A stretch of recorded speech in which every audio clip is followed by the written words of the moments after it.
Good evening, my fellow Virgin Islanders and friends. I am Donna M. Christensen, your Democratic nominee for Governor of the U.S. Virgin Islands.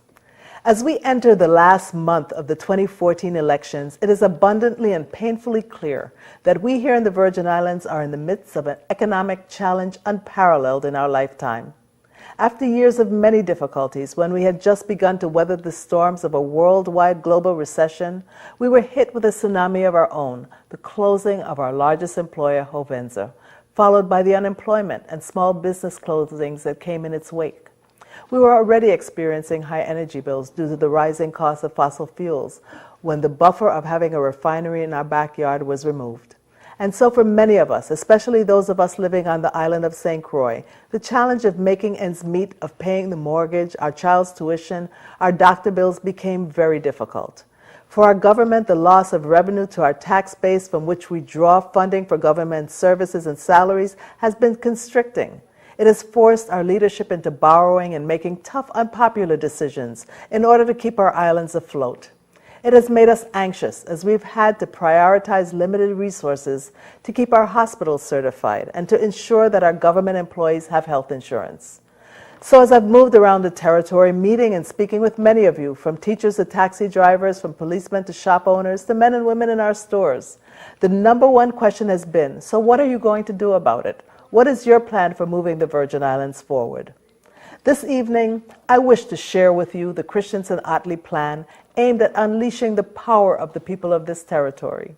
It's a plan that's built on a platform of economic development, as our situation demands, but it encompasses our social and political aspirations as well. The Christensen-Ottley plan is built on both a short-term economic stimulus that we can undertake immediately and long-term initiatives that will give us the framework for sustainable development that will lead us to the quality of life that we want for ourselves, our children, and for generations to come. Within the first 10 days of being sworn into office, I will deploy a series of initiatives that will immediately stimulate the economy, create and maintain jobs, and provide desperately needed services to the residents of the Virgin Islands. The people of the Virgin Islands demand immediate relief, and that's what we will deliver upon taking office. The situation, especially on St. Croix, does not give us the luxury of waiting until January 5th to begin. We have already contacted potential partners to lay the foundation for what will have to be a strong and early economic stimulus.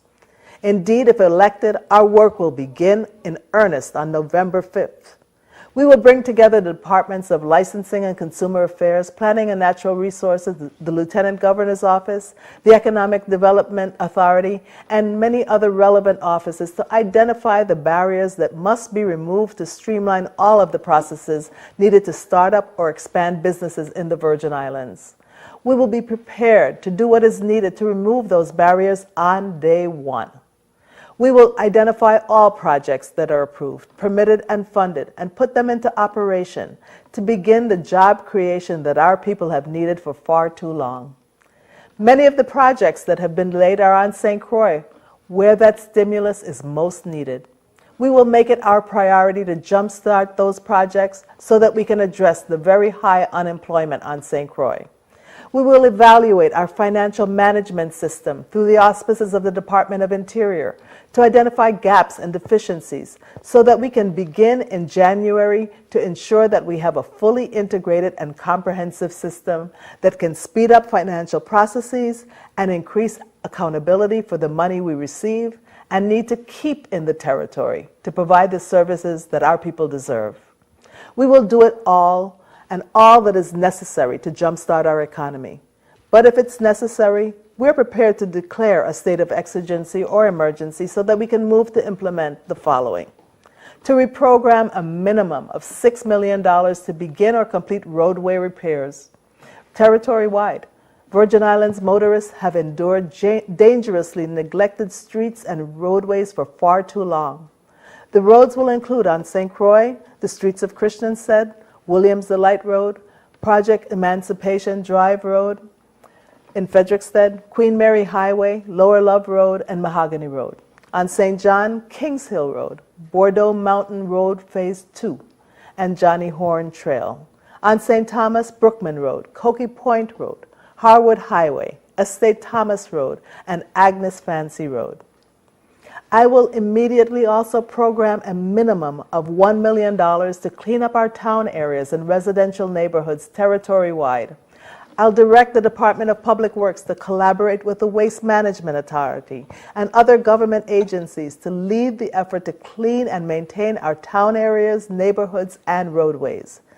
Utilizing small businesses and entrepreneurs who are willing to employ our unemployed youth. This program will continue while we develop comprehensive economic development plans that will provide for bringing our entire workforce training programs under one umbrella and ensure that the workforce is trained for the jobs our long-term plan will deliver. I will provide a package of tax credits available to businesses if they agree to hire and train residents between the ages of 18 and 25 and maintain their employment for a minimum of 1 year. I will immediately identify funding to ensure we have a minimum of $2 million to augment the Energy Assistance Fund in order to assist eligible senior citizens and low-income residents while initiatives to lower WAPA bills are being implemented.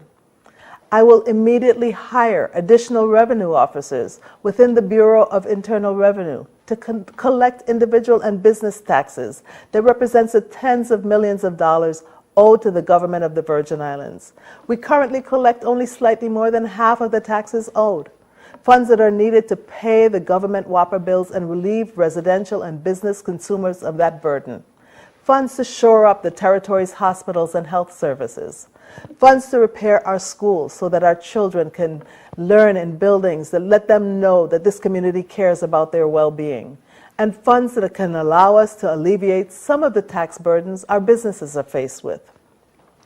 I have already begun working with our legislature and some of the aspirants, and will continue through the transition and thereafter to create further short-range plans for actions that will immediately assist in creating jobs, as well as medium and long-term plans that will make the recovery we will start sustainable. I will call a special session within the first few days of my administration to collaborate with the legislature to reprioritize, reprogram, and revitalize the fiscal year 2015 budget. Through our relationships with President Obama, the Congress of the United States, and the various federal agencies, I will request an emergency meeting where we will identify new federal funding we have not taken advantage of, and where I will request the reprogramming of specific federal funds that the territory can immediately apply toward job creation, relief in our electricity costs, and repair of our educational facilities. Revitalizing the economy of St. Croix is, of course, of utmost importance to the Christensen-Ottley team.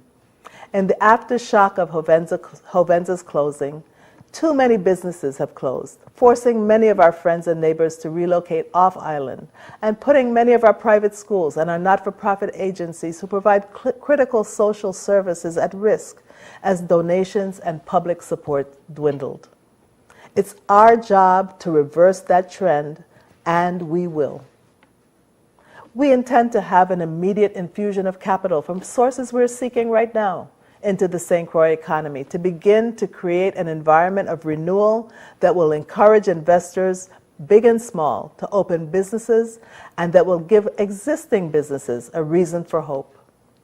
And let me take a few minutes to salute the people of the Virgin Islands, the businesses who continue to keep their doors open during these tough times, the many small entrepreneurs, many of them young people venturing out into the fields of energy, e-commerce, agri and marry business, and new media platforms to make their mark on their home islands and to form the basis of the new Virgin Islands economy that is emerging before our eyes. I also want to commend many in their parents' generation and the carpenters, electricians, taxi drivers who continue to keep our territory alive in the midst of very difficult circumstances. I salute the business owners from Christiansted to Frederiksted, to Charlotte Amalie, to Cruz and Coral Bay, who, while frustrated, have not given up, knowing that when we turn these economic circumstances around, all of us will reap the fruits of peace, prosperity, and progress.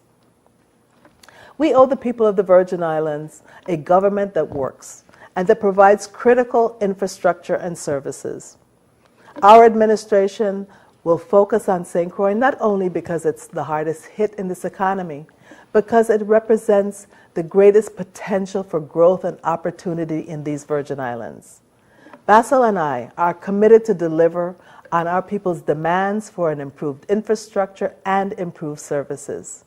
We have already begun a comprehensive review of initiatives that are already on the books, but have not yet been given the focus that would turn them into long-term economic benefits. I understand that moving quickly to invest in our infrastructure and provide for new and diverse business opportunities is the key to St. Croix's long-term growth and development. Consequently, I will move with all deliberate speed to implement the following: to increase traffic to the Henry Rolson Airport so that investors will begin to develop new hotels on St. Croix, to establish the Henry Rolson Airport as FAA airline maintenance certification facility. This should fit in with the expected reopening of the oil refinery, where airlines can refuel at discounted rates, and providing discounted fuel should be a major part of any negotiations to reopen that refinery. With the expansion of the Panama Canal, St. Croix, through our South Shore facilities, is well positioned to develop as a transshipment port facility and/or a transshipment logistics center. I have had extensive discussions with investors who are prepared to partner with the public sector to make this a reality.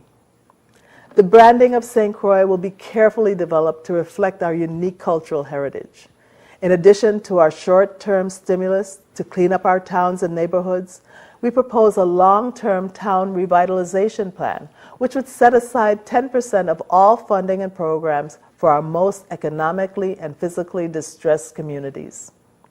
As part of our comprehensive plan, I will work with the next Virgin Islands delegate to Congress to ensure that the National Heritage Area legislation is passed and enacted into law. Benefits of that designation for St. Croix include access to up to $1 million per year for 10 years to support entities and businesses that support the National Heritage Area, the advertising of St. Croix by the National Park Service and the associations, support in preserving our historic and cultural treasures, enhancement of our unique tourism product, enhancement of cultural education, and the opportunity for local small business growth in the tourism sector. It is important to stress that the National Heritage Area puts no land under federal control and creates no new laws or regulations. Ours would be run by a completely local non-governmental coalition of nonprofits. Despite the fact that we have not received the designation, with the help of the Department of Interior, we have already begun to lay the foundation. And statistics show that cultural and heritage visitors stay longer, spend more, and establish a deeper connection to the destination. And they're also more likely to return. On St. Thomas, while ensuring that our cruise tourism remains competitive, we must enhance the tourism product, revitalize our neighborhoods on both islands, and focus on increasing our longer-staying visitors. Two projects that we will also expedite, and which are examples of infrastructure significant to our economic growth, are the Veterans Drive and Main Street improvement projects. To support our initiatives and ensure that government is not an obstacle within the first 6 months, we will require our commissioners and directors to move with all deliberate speed. We will hold each one accountable for making quality, ethical decisions with a sense of urgency that must exist. We will invite investors to our shores and encourage them to participate in our attractive Economic Development Commission programs. Basil and I are invited to participate in a public-private development conference in February, where investors are paired with governments to make economic development matches that are beneficial to both parties. It was the restructuring of the EDA program that led to the expansion of our economy during the Turnbull administration.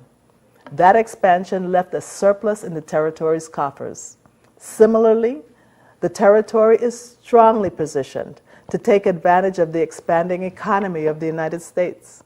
The jobs created for residents, the new opportunities for the creation of small businesses, And in general, new money circulating in our economy will benefit our Treasury and therefore benefit all of us. Utilizing the RT Park and our EDA benefit package, I will pursue establishing the Virgin Islands as a startup and innovation center. If New York can do it, we can do it better. We've already formed a relationship with Foreign Investment EB5 regional centers, which have been established for the Virgin Islands. In this program, a foreign investor can get a green card by putting $500,000 or more into projects or businesses to help grow our economy and create jobs. These centers have been very successful in other jurisdictions. The Christensen-Ottley administration will leverage all of our discretionary funds combined with interest income from certain bond proceeds, along with interest income from other governmental deposits, and this will generate capital to drive St. Croix and all Virgin Islands projects forward. And we will guide the territory through a discussion of the advantages and disadvantages of being outside of the customs zone, and continue the work of several years with carriers and the federal government to address the adverse consequences of their policies and our high shipping costs. The Christensen-Ottley commitment to our government workforce will be equally intense. We are committed to providing wages that reflect the cost of living. We are committed to providing training and retraining so that our employees have the competent skill set to improve the critical government services provided to the average citizen, to our local businesses, and to the new businesses that we will attract to revitalize our economy. My administration will implement the living wage study, which was done as a result of legislation that my running mate, Basil Ottley, authored and passed when he served as a Virgin Islands senator. This simply means that we will pursue wage formulas that provide for salary adjustment to meet the rising cost of living. And as we meet with investors, we're making it clear that providing a living wage for workers in both the public and private sector is extremely important to us. We will create economic activity that will be geared to generating capital that would adequately fund education, public safety, health, and other critical government services. We will commit to working to pay all government workers, to include teachers, police, firefighters, nurses, and others at a rate that reflects their professionalism and commitment. And we will move to establish a new minimum salary level for government employees from $20,000 to $25,000 per annum. We will identify a reliable funding source that would fully satisfy negotiated union contracts. We will implement programs that will focus on gathering and analyzing data, and that will help us to improve governance and make government more efficient and responsive. Because we have an unfunded liability of over $1 billion, the health of the government employees' retirement system is crucial to the health of our economy. More importantly, many of our retirees rely on the GRS as their main source of income. A collapse of that system would not only be catastrophic for them, but it will be yet another negative ripple effect throughout our economy. The Christensen-Ottley administration will identify revenue to bring this liability down. We will honor the commitment to current retirees and to those close to retirement age, and create sustainable reforms that offer additional and alternative retirement saving vehicles for newer employees. And let me be crystal clear. New taxes will not be a part of our agenda. To the contrary, we will fully and promptly analyze and evaluate the possibility of rolling back taxes and giving the consumer more spending power. It is our plan to expand our tax base by growing the economy, creating new jobs with wages that families can live on, and to expand the tax base by creating an atmosphere where both the private and public sector thrive in a complementary relationship of economic productivity and efficient delivery of services. We are also very concerned about the impact of high property taxes on St. John families and on home ownership. We will immediately review the exploding property tax rates that have engulfed the residents of St. John. In his capacity as tax assessor, my running mate will review processes that have led to the incredible property tax increases. We will do what is necessary to fix what appears to be an unfair burden placed on the property owners in St. John. We will consider a moratorium on the increases until we determine the best course of action.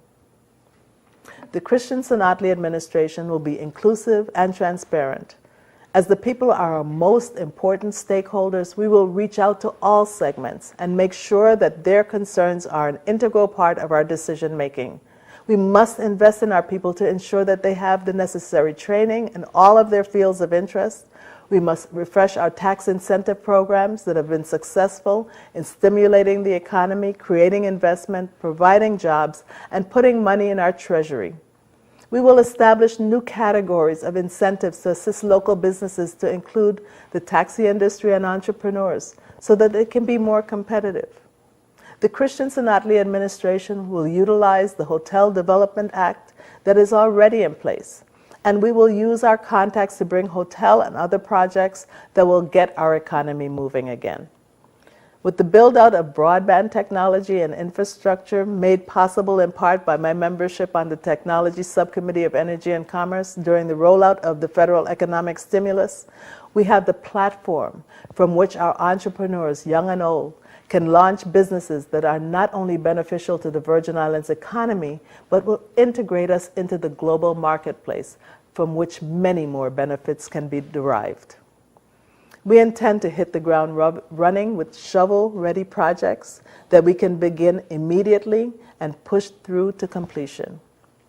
During my 9 terms in Congress as delegate, I participated in and advocated for and was successful in the delivery of over $2 billion new federal dollars coming to the Virgin Islands.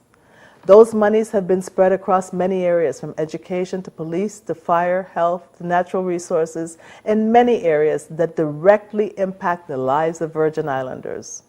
In the area of transportation, I was successful in restoring Federal Aviation Administration discretionary grant funding for the King and Rolson airports.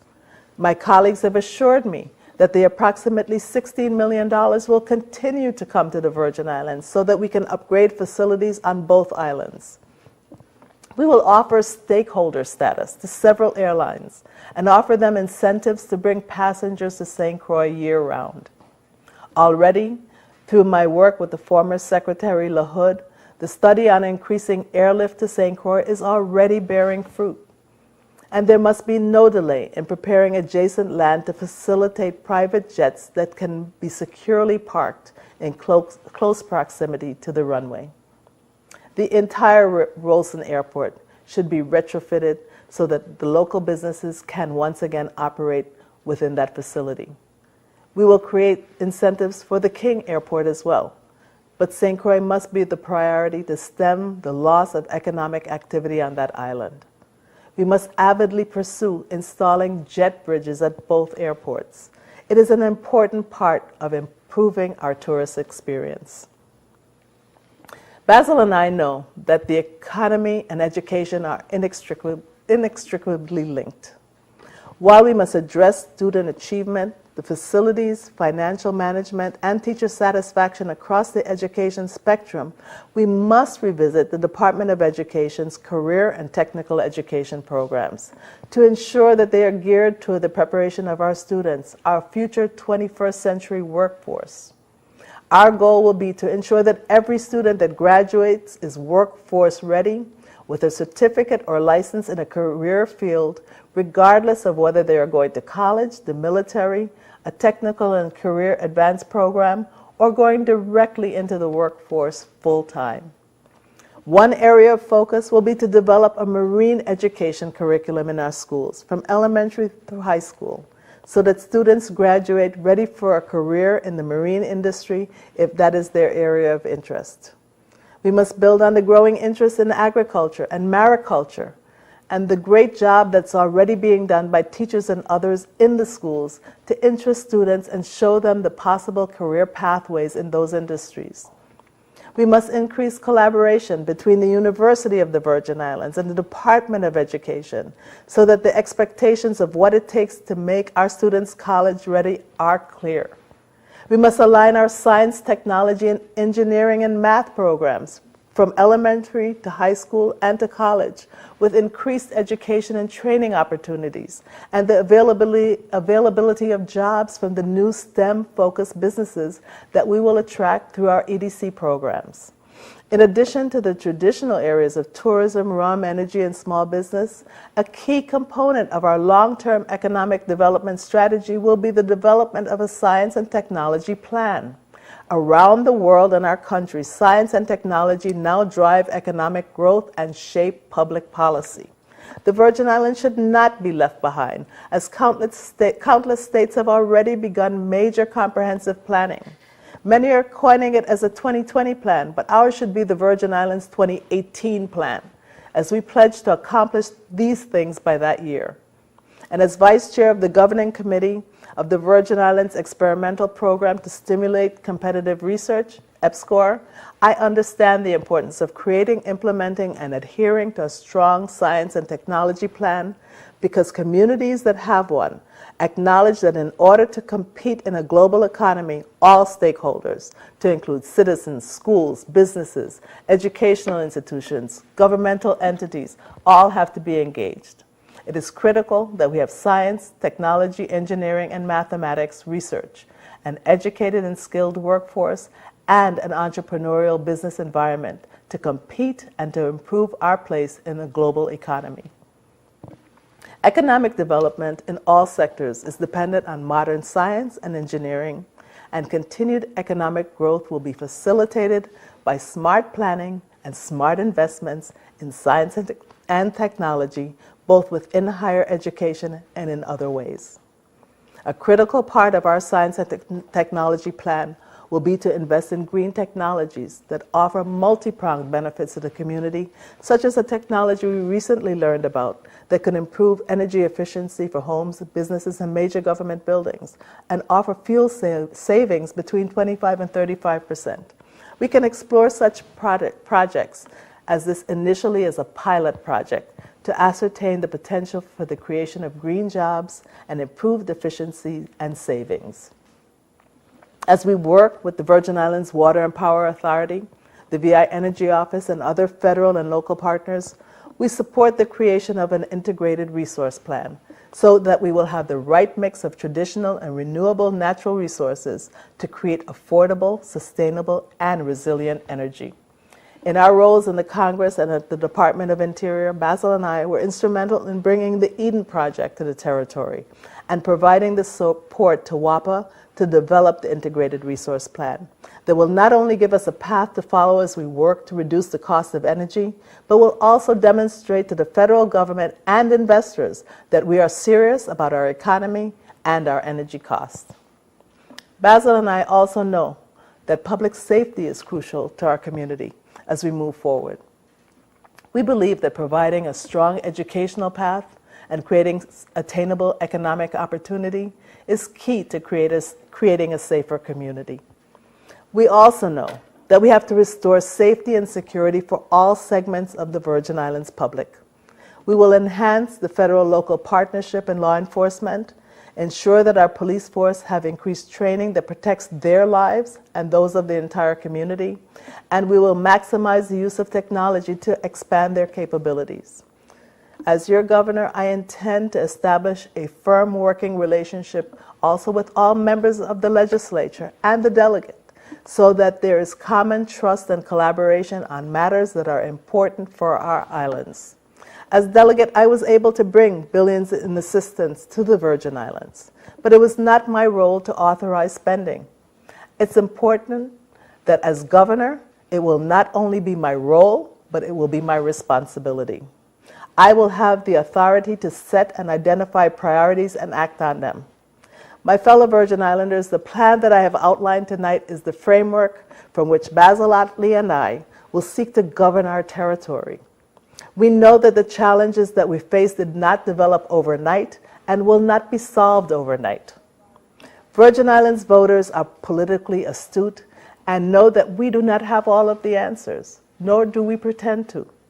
We know that as a community, we are all affected by the challenges and will all be helped when we implement changes that will work.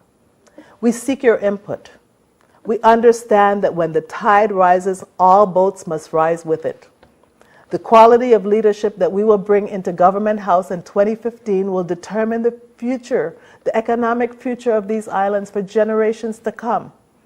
Under my leadership, there will be an economic, cultural, and social renaissance that is in line with our vision of a Virgin Islands as a leader in this region for maintaining a high standard of living and a quality of life in line with our proud tradition and expectations.